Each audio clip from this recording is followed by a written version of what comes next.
Hi Crossroads family, this is Bobby Brown, head trainer at Crossroads Fitness. In light of the things that are going on, we are going to give you some options to work out at home. This is workout number 1 on the list here, and I am going to do a quick 1-round demonstration of everything that is on the list, and you guys can then just watch the video and repeat to do it 2 to 3 times as I have recommended on the sheet.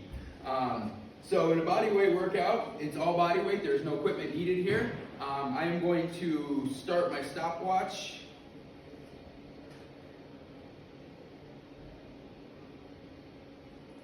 And then I'm going to time everything. When I say rest, that means rest. All right, so the first exercise we are going to do is a body weight squat on the count of 3, 2, 1, and go.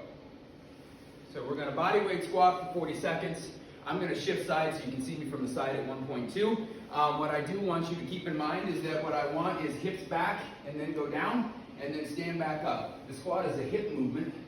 It is not necessarily a leg movement, as some people like to call it. It's just a knee movement. It is about the hips. So you want to drop that butt down and then push your hips back forward. And we still have about 15 seconds here. Make sure you're breathing in on the way down, out on the way up. That's really good for your blood pressure. It's also really good to just not hold your breath. Breathing is very important. With your hands, you can do this. You can put them back behind you, whatever you feel comfortable with. And rest. All right, now we have 20 seconds rest. And then up next on the list, we have a push-up.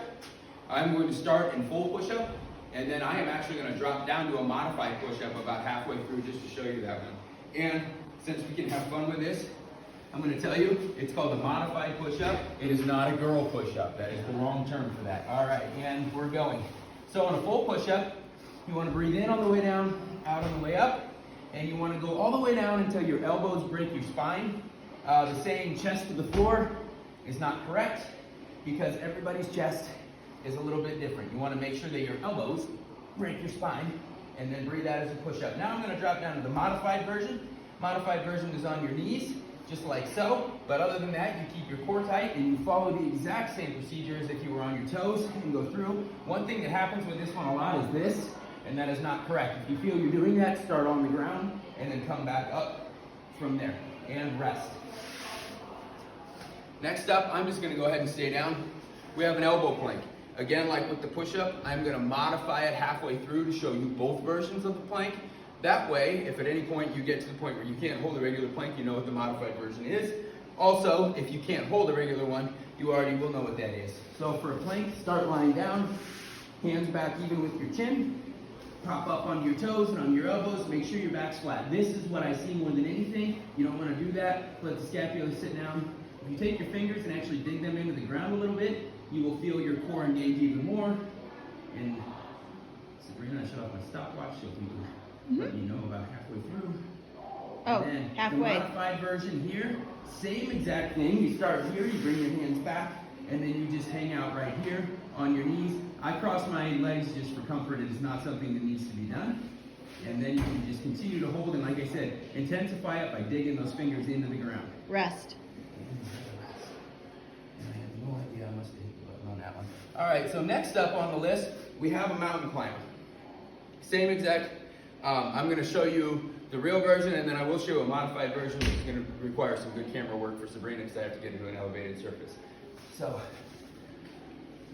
all right, so a mountain climber, start in the top of push-up position. Again, relax the scapula back right here. And then you focus on tucking those knees up to your stomach, just like so.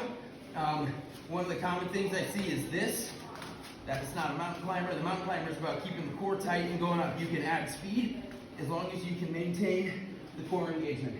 Modification for this, if you come right up to a chair or something that is slightly elevated, you can put your hands here, and then same thing, tighten your core, relax the scapula, and then we tuck up right here. And what this does is take some of the pressure off of your wrists and on your core. Okay. Next up on the list, we have the alternating lunge. I'm going to show both versions of the alternating lunge, just so everybody's aware of it. The two I'm going to show you are the forward lunge and the reverse lunge. I'm going to start with the forward lunge, and then as I get into the reverse lunge, I'll explain to you what I want there.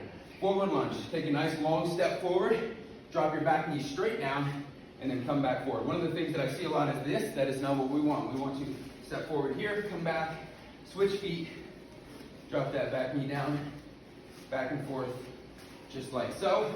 Making sure that this toe does not cross, this knee does not cross the toe line. It's very important.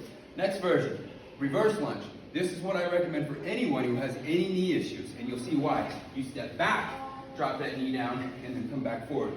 And what this does is throws the weight back into your glute and your hamstrings more and helps prevent any pressure from being put on the front of the kneecap. All right, that's a rest. Next up, we're gonna do the side plank up. I'm gonna show you all of these in one shot. This one, you have to pay attention to your own clock at home and switch halfway through, but I will say switch halfway through. All right. Side plank up, right here on your side. Everything nice and straight. Raise the hip up, come back down, raise the hip up, come back down. Like this. Modification for this. As the foot comes here, that helps. Here, even more, you weigh it with support right here. Making sure you keep your chest open and you're still coming straight up and down. And then at this point, we are going to switch sides, because now we're on to the next side. Same thing, right here, up and down. Again, same thing with the modification. Start here, this is easier. This is a little easier, and this is way easier if we're all the way back down here. So you have to find what's comfortable for you. Just make sure you keep your chest open. And rest. All right, next up, we're gonna do a crunch. A lot of controversy on a crunch. I'm gonna teach you the way to do it that protects your spine. And it's generally called a slight reach crunch, which I'm gonna go over that here in a second. All things considered on a crunch, guys, you don't wanna fold yourself in half. That's what we try to avoid, and I'm gonna show you how to do that right now.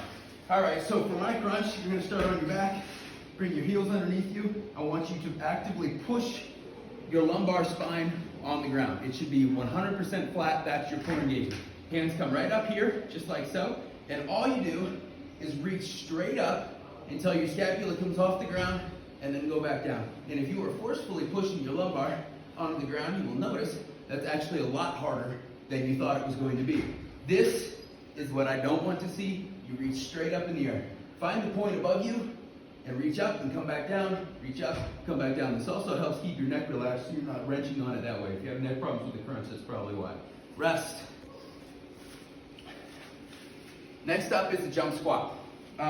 Jump squat is an advanced movement, okay? So when I say that, if you have any knee issues, you have any hip issues, I do not recommend doing an advanced movement. I want you to just go back and do squats again.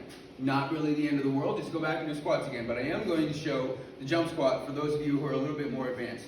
All right, jump squat, same thing as a regular squat, just to jump up in the air. If you want to add another element, you can go here, touch down, go up there. Just make sure that when you're landing, you'll see me from the side here. I cushion my land, I don't, and then squat down again. It's all one fluid motion. And if you want to modify it, it's just squat, calf raise, squat, calf raise. Again, that relieves the impact, so we're not putting impact on the joints or any way there. So that is that one there. We still have 9 seconds, so I'm going to go back to doing the more difficult version. All right, rest. Okay, and then the last one I have on the list, we're going to go back down and we're going to do a bicycle crunch again. And it's going to be the same thing that I said on the other one.